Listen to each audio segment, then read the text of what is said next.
So welcome back to another episode of Fern Podcast. So I'm just gonna say this before we even start. Well, let me bring it back. I'm Nick. This is Charles. What's up, everybody? So today we're just doing something different. So as we're sitting in the studio recording, we were just kind of having some, I guess, sidebar conversations. But then the weather's really bad in Atlanta today, so we just kind of came up with this concept. We actually just freestyling, just going with what felt right to us. This navigating the process through the difficult times. So Charles was sharing a story offline. I don't know if he want to share it, but it's kind of inspiring to me, and it's kind of touched me as a father because I think so many times, and what we want you to leave with this episode, so many times we don't know how to navigate through that process, or that's even a struggle within us. So, but when you watch this episode, we want you to truly see we have to continue to persevere. We have to continue to stay inspired. And even through difficult times, we have to show up. Man, so I can feel it already happening as I was talking about it. But I think the question came, what's a small moment in your child's life that lives rent free in your head? And I was just sharing that my youngest daughter Erica is going through something right now that is impacted her scalp and her hair, and that's a big part of a woman's appearance, of a black girl's appearance. And it hits so many chords and makes so many emotions come up because I've had to watch her battle this and deal with this. And mom and I are, my wife and I, we're trying everything you can name. I was just going down the list, from the natural ingredients to the medicated, conditioners and shampoos, and literally to the point of having tea tree, aloe plants in our house and using pure aloe and flax water and rice, you name it. Like, we've gone down the list only to find that none of these things are helping her. But in the midst of all of this, I've watched her just walk through this place with her chin up. Like, she hadn't stopped going to school. She shows up for her performances with her trumpet. She, social, still going to after school, still going to summer camp. She has not allowed this to stop her in any way. And so when you brought up this idea, even when you just said it, like going through life storms, it makes me think about like, what's required to go through life storms? Because even as we talk about the bad weather right now, storms pass. They come, there's maybe a point where it's really rough, it's really rugged, but at some point we know the sun is coming out, it's gonna shine again, and this is gonna pass. But if I'm taking lessons from Erica, man, I'm thinking about like what's required to go through life storms. You gotta be willing first and foremost to just see it through. Like, you can't get frozen in the moment to stop right there and say, oh, it's raining, it's thundering, it's lightning, I can't walk forward. You got to be willing to walk to the end and to see it through. And I'm just taking this again from her experience and what I'm learning from her, this resilience. There's some sort of contentment with the idea that there's nothing she can do immediately about her situation. And so she's just choosing to just keep walking forward. She's just still going. And I'm like, man, that's so crazy. It's courageous, it's brave. You know what I mean? 9 years old. Wow.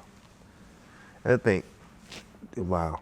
All I can say is, I think it just speaks volumes. But I'm going to say this, I think, shout out to you, shout out to mom. But I know we're speaking from that fatherhood perspective. So I'm going to say this. I commend you because as a father, it's something in her you're nurturing for her to say, no matter what my appearance is, no matter what's going on, Yeah. I'm still enough. I'm still gonna show up. Because I think you've planted like a level of self-confidence in her, and she understands too, especially raising little girls is hard. You talking about appearance, that's a hard thing. Man. But she's took it and said, you know what, this is a temporary situation. Man, I still have so much to offer the world. You know what I'm saying? I still have so much to offer. And like you say, she's 9. And getting that lesson at 9, man, I'm gonna she's light years ahead of so many. She's light years ahead of grown women. So it's interesting we even think about that, man. It's like you talk about a specific incident or a moment. I'm picturing this moment. We were at the ball field, baseball season. I had gotten out of the car. My sons had gotten out of the car. And again, Erica, she's still going through this. It's like, this might be a month or so ago, but she's sitting in the front seat. Because we had parked or whatnot, so she moved to the front. She's sitting in the front seat, She's looking in the mirror, and I'm like, baby, you coming? She, here I come, daddy.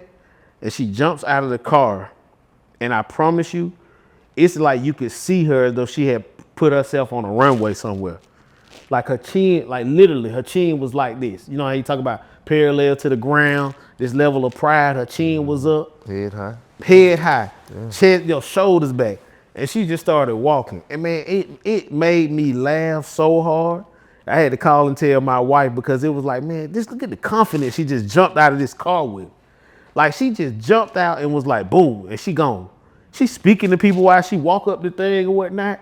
I'm like, man, that's all right there, man. But I thank you for saying what you said, because as a father, as a parent, when your children are going through something, you don't say to yourself, well, have I taught them for this moment? Have I prepared them for this moment? You look at them and you happy. You know, I'm glad that she can walk through this with her head high. But I hadn't thought about the fact that, you know, I tell her all the time, and all of them, I tell both of my daughters, you know, a queen is a queen because of what happens on the inside of them. You know, we can paint a pig. We can dress a lot of things up, but how do you treat the people you don't need anything from? Yeah. You know, how do you show up in the world when you think nobody's watching? Yes. You know, what do you say to people that you don't think can either do anything to you or have anything to offer you? Mm-hmm. That's what makes a queen.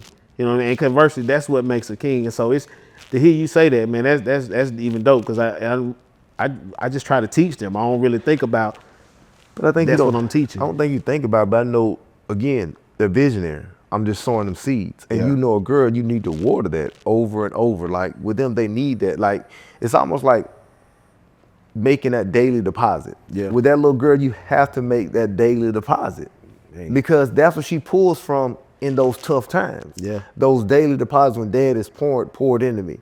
Oh, I like your outfit. I like this. Oh man, I just love your energy. So it's like but you definitely watered more of the internal instead of the external. Yeah, I've watered your external, but I've watered your internal, because that's going to be projected outside. That's what you're going to. I promise you, you can't see it, but that's what you see. You see what you put inside of her. Yeah. So even like in those moments, that's what she pours into. My dad has told me this. He's told me the queen is inside. So I work from here out. You know what I'm saying? So even with when she's going through that, she understands it's okay. Because again, we want our daughters to understand that these things don't define your exterior. Doesn't define you. Because anything could happen. But if I've built the foundation right inside, you're going to be okay. We're going to be okay. Man. And then as a dad, boy, I know you taking it hard. Because, you know, we want to come in there and be that superhero. I want to let me take this on. I take it. I want to fix it. I want you to be everything you want to be and more. I take on everything else. Yeah. But that builds something within you too, because again, you didn't get to say, you're doing the right thing. Continue to pour into her and build into her from that space. Yeah, so the necessity for them to have their own storms to walk through, right? Because the same way that your storms have built your level of resilience and have taught you how to persevere, your children need those experiences. So parents, don't try to, you know, as much as we want to direct them and help to guide them, don't interrupt their storms. Like of course you want to save them from doing something that they can't come back from. But some experiences they need to have. Children need to fall. Yes. Sometimes they need to touch something hot. I'm not saying they need third-degree burns, but sometimes they need to learn for themselves that they can do this. And the best way for them to learn that they can do something is to go through something hard and to come out on the other side of it. Well, I have to look at my parenting like, I'm going to say lifeguard, like swimming and drowning. Sometimes I just got to watch you out in the water a little bit. Yeah. I got to see what you're going to do. You like panic a little bit. I'm like, okay, you know, they panicking. Oh, it ain't time for me to get in there yet. Yeah. Then I start to see you get to really panicking. That's the time. Boom, let me throw this raft out here to pull you in, because now you need a little bit more help. Because sometimes, to your point, sometimes I got to get my footing together, just get my stroke together in the water, so I can say, okay, I'm good. I got myself together now. Yeah. Or I know, hey, I know my limitations, or I know kind of, I guess, even look at using another analysis, kind of like shedding that skin. I'm growing into a bigger version of myself. I'm elevating. So through the process, yeah, I'm uncomfortable, but I'm going to come out better on the other side because of this storm that I went through. Yeah. You know, and again, that's the hard thing to watch as parents, because it's hard to watch your kids fail. But again, the win is in the failing. because you learn some things through the process. That's why even managing people, I always tell people, I want my team to be comfortable with failing. Because when you're comfortable with that, you're gonna try stuff and it's gonna be okay. But the next time you get it, you're gonna say, oh, your last time I was here, this happened. Same thing Facts. with parenting or raising children. Hey, when they'll navigate, oh, I gotta do something different this time, Dad. I saw this. Okay, Yeah. now we're at a different space. So the failure is a great thing, man. But I think the difficult part again is us as fathers saying, I gotta watch this. But you know what though? I'm gonna tell you something, and you're right, but I'm gonna tell you something that's even harder to do when we talk about your own ego as a parent. To also, you use the analogy of watching them take that swim test, watching them swim. If I'm the coach, I also have to evaluate the areas that I haven't done as much coaching or training in. Boy, you said something now, man. And so getting an opportunity to watch them take life swim tests or to go through life storms, I also say, okay, I need to do a little more here. Yes. Here's something I haven't done as dad, which is, that's a humbling thing. That's that I got to check my ego, I got to check my pride to do that, but it's necessary. And so as hard as it is to watch your child go through something difficult, you also got to be grateful that you got the blessing to say, okay, they went through this. I got the time to make this necessary adjustment. Yeah. Because what happens if they do something so bad that you don't get a second opportunity? Yeah. What happens if they make a mistake so critical that you don't get a chance to correct the culture?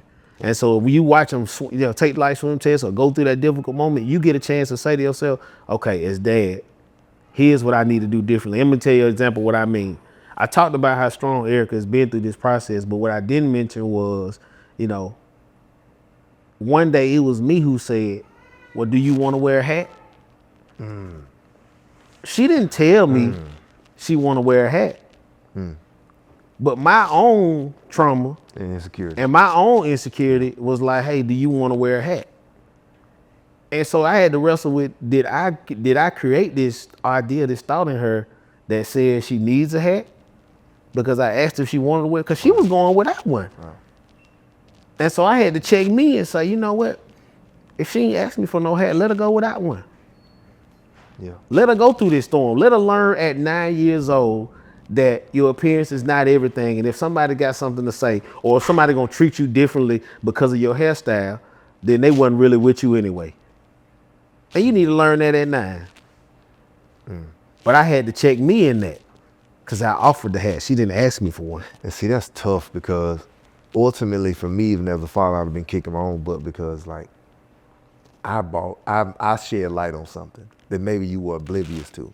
You weren't, So now, you weren't that serious am I about part of the problem? it. Am I part of the problem? That's Because you were not thinking this, and imagine I say, well, Dad, you the one told me to put the hat on, you'd have been crushed. and But when you really thinking, I'm only trying to help. I'm trying to protect you, but I was getting in the way of her storm. Yes. There's a valuable lesson for her to learn in this storm, and I'm potentially getting in the way. And then what if I even start thinking, do you have a problem with my hair? Because I wouldn't think about wearing a hat. Man, and I'm supposed You to be, see what I'm saying? I'm supposed to be the one that's riding with her no matter what. Yeah. It's crazy. I'm telling you, man, this parenting thing, man, there is no playbook that can prepare you. There's no one single conversation, which is why we're so inspired and energized by doing this. Like we hoping that somebody somewhere grabs something that says to them, okay, I'm 1% better today. Yeah. Oh, I heard that on the podcast. You know what? Let me do that. Oh man, I saw Nick and Charles talking about that. I know I'm not alone. If nothing else, know you in a community of fathers who, man, we're not struggling, but we figuring this thing out. Yeah. But again, we showing up. And I think even with us creating content, it's just about something to where it helps you navigate their journey. Because our goal is ultimately, to create better homes and better communities. Yeah. And then encourage fathers too through this process. While we hit on a wide range of everything. It could be, even like we talk about today, going through that storm, navigating through that storm. Because we're the captains of those ships. How do we navigate through this journey? And again, we don't have all the answers. No, and reality is we're not supposed to. We're not supposed to. No. We're not supposed to because they need their own experiences. Yeah. Man. But I think going back to something you said, and that was very great to me. And I think I hope a lot of dads really just caught that piece. Sometimes in those moments, those are moments for you to do a self-evaluation of your work. To say, okay, hey, like you said, not being too much on my high horse the way I say, oh, I'm good, I'm a great dad, I'm this. No, because we can always get better. What do I need to work on? Okay, I saw this. let me implement that. And it requires us to do some self-reflection because sometimes, hey, we all think I'm just a great dad. No, I look at things that you do. I look at things that Reg may do, Trav may do, John may do, whoever these people are in my circle, and I pull those things out because every dad has something great that I can pull from that trait. Whether it could be perseverance, it could be just approach, it could be different teaching mechanisms. It's just being at a space where I'm humble enough to say, I need that in my tool. I need that in my toolbox. Man, you know what? I'm glad you said that because I actually was, it's crazy. Right before you said Reg's name, I was literally just thinking about this because y'all know the youngest is Frank. Frank learning to make his own food now, right? And one of the things that is it really has gone there. First of all, mom is big on, like, shout out to my wife, right? Because mom is big on kids having some level of self-sufficiency. Like, as much as she is mama and wants to, do stuff for them, she also is big on them having some independence. And so Frank is now like, hey, Fridays get it how you live day, right? If you don't know what that means in a black household, it's plenty of food in the refrigerator, but Friday is get it how you live. Mama has cooked, daddy has cooked, rarely. I cook rarely. I'm not finna sit here and fake claim that, I go in there and I do my thing, but Friday is you go in the refrigerator and the freezer, you see something you want. The only requirement is it gotta be some veggie or fruit on the plate. That's the only requirement, because you don't want to just go in there and just eat popcorn. They will. Because they will. They think that's a meal. But I say that because Reg's kids, for some time, have been able to like go in there and Reg will say stuff like, man, they making whole breakfast. They making pancakes. They making French toast. And I'm like, man, in 2025, where we doing so much to coddle and baby our kids, he is preparing them and offering them the opportunity to exercise this independence. Yes. And so I love the fact that you just highlighted, hey, man, we always are constantly pulling from the folks around us. I'll get in a whole nother subject, but Trav make his son, tell me why you need this. Yeah. Now, what are you going to do to make this a reality in your life? Which is preparing him to think about everything in life as a series of decisions. Yes. Man, I love that. But that's how you have to get them thinking differently. But again, we have to continue to pull off each other. Yeah, and I gotta make sure my pride and ego are not in the way. Yeah. And I'm willing to say, man, I saw Reg do this. I saw Nick do this. I saw Trav do. Hey, man, I'm gonna go on and try that. Well, as a father, man, I'll tell any father, put your pride to the side. Man. Because God gives you so many people around you for you to pull from them. And there's nothing wrong. That's the ultimate measure of a man when I can say, man, I like that. I need to get that and use that. And even being a higher tier, I guess a higher level, we can tell somebody, hey, I took that from you. But I saw you did that with your kid, but I had to use that. I like that. Hey, man. Because you need that. And ultimately, is it about my ego or me trying to raise the best child I can raise? Because I just see something maybe you did, I'm like, that's good. That's really good. Never thought about it. Man. So it's just understanding that, man. But I think also, too, just being vulnerable. Just being vulnerable. I think, that's one of our problems, too. Just being vulnerable. Just being vulnerable to take that in here, bro. Yeah, it's tough. Especially when we live in a world that judges us as black fathers by our ability to either produce, protect, or provide. Mm-hmm. Especially providing financially. But the thing about it is, it's so tough, especially, and I think this is my perspective as a black man. When we walk into a space, we walk into a room, it's about what we bring. Not just financially, what do we bring? Everybody wants to know what we bring. Mm-hmm. In relationships, people want to know what is he bringing. In parents and people judging you from the outside in, what do you do? What do you bring? Do your kids have the Jordans? Do they have the shoe? What do you bring? And that, I think for me, it's so tough because we start to do that to ourselves. Mm-hmm. We belittle ourselves when we don't bring a certain stuff to the table, which means we not even owning our own humanity. We not walking in the fact that, well, I'm a child of God. I deserve to be here.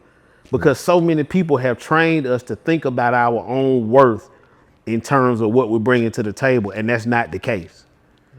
Man, and so I think there's just, you talk about that vulnerability, it's this idea that it reconnects me to the fact that I'm human, I'm gonna make mistakes, and, for lack of a better term, we try not to curse, fuck what they got to say. Yeah. I got to just walk fully in who I am, show up, give it my best, And if it work, it work. If it don't, it don't. I go back to the drawing board and I try it all over again. You know what I mean? But I can't be so concerned with how they'll see me and the value that others place on me in my role that I forget to be vulnerable myself, that I forget to be human, that I forget to basically love yourself. Yeah. Yeah, that's a whole nother that's a whole nother topic in and of itself. Well, but again, the vulnerability is in the wind, man. I think sometimes, like you said, we just so worried about outside influences that really don't matter. My grandfather always used to say, people can't get you no closer to hell, no closer to heaven. And sometimes that's how I have to look at things. Man. I think you have to just be vulnerable and be okay with that, man. Because even as you talk about being father, I guess weathering that storm, Man. that's some of that ups and downs of this storm of this race, man. Because this thing of fatherhood, bro, it ain't no manual. Sometimes it's a lot of, I guess, reconfirming who you are and what you are, because so many times you beat yourself up about what you can't do, what you don't do, what you ain't doing right. Sometimes we see more what we're not doing right than what we are doing right. That's why it's such a beautiful thing. And I think I want people to definitely hear this. It's so powerful when the people in your circle, whether it be your children, your partner, you could be your siblings, could be your mother, your father, just they pour into you and tell you how good of a job you're doing. Yeah. Because, bro, we beat ourselves up. And that's what makes it difficult, because sometimes we're our hardest critic. And I would even tell all fathers, we talk about it, give yourself some grace. Yeah. Give yourself some grace. And sometimes put the chest out on some of the things you are doing right, because just that little, the positive confidence, that's what you're going to pull from in them difficult times, because you're going to have some, man, I didn't do that right times. Yeah. But you ain't gonna beat yourself up too bad about it, because I would be a fool to sit there and tell anybody every aspect of me has been a great father. Hell no. Hell no. It's been some time like, boy, you were terrible. And where's my father-in-law? I might have messed up today. You know what I'm saying? That's just the reality of it. Yes. I'd have messed up today. But you know, I love the fact you say give yourself grace. Stay in the fight. That's that. You know, we think it's crazy because as we kind of wrapping this episode up, when we started this episode a few minutes ago, it was black outside. Yeah. We were talking about storms. Literally, as we talk about persevering, giving yourself grace, and going through, the sun is emerging again. Yeah. Clouds are moving on. Man, it's no coincidence. It's no coincidence. You talk about giving yourself grace, man. I think we taking Erica's wisdom, man. You know, keep your head up and walk through with persistence. See what the other side is gonna look like. Yeah. You know what I mean? Sometimes storms come through and blow away debris. It gets away that top level of dirt. It helps something new emerge, man. I think oftentimes, and I'm gonna end right here, they talk about the redwood trees in California. And you know, California often has like the fires or whatnot, where there's a particular type of tree. The redwood tree has a seed, and that seed can only open up when the outside surface gets struck by lightning or burns hot enough. It's like a resin on the outside of that.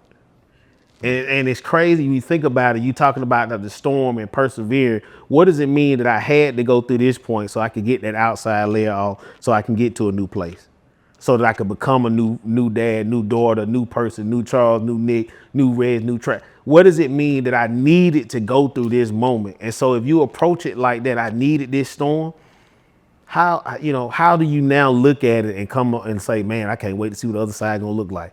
Instead of giving up in the middle, now you say, man, you know what, the other side gonna be all right. Let's just keep going and see what the other side is gonna look like. And I think, to your point, I think everything is temporary. Man. And sometimes we make temporary things permanent. And and again, that's because of our mindset and how we don't see, like, you know what, this is temporary. But also looking at, I'm uncomfortable, this is a storm. Something new is coming out of this. Because even if you think about storms, like we joke all the time about like your lawn. When things get watered, when it's raining, something is growing. Something is growing. So again, you're growing, you're evolving, but you have to weather this storm. And even when we talk about the storm of fatherhood, I have to show up. Because when we're at them graduations, when we're at those, hey, she done passed the ball, he done passed the ball, or we're at the draft, or we just seeing that we raised a great, productive citizen. Right. That's what it's all about. Like, because those storms seem few, far, and in between when you get on the other side of it. Yeah, you can't even really remember that storm. You may vaguely remember it, but you don't truly remember, but you say, man, wow, look at this. Man, you just said it, man. I just heard why you were talking, man. Don't make a long-term decision on a short-term circumstance. Yeah. I just heard it while you were talking, man. Don't steal it going on a t-shirt. Hey, man, no, that's real, man. Man, I appreciate you, though. Hey, bro, thank I you, bro. appreciate you, bro. Thank you, man. Man, that's another episode, Fern Podcast. We back.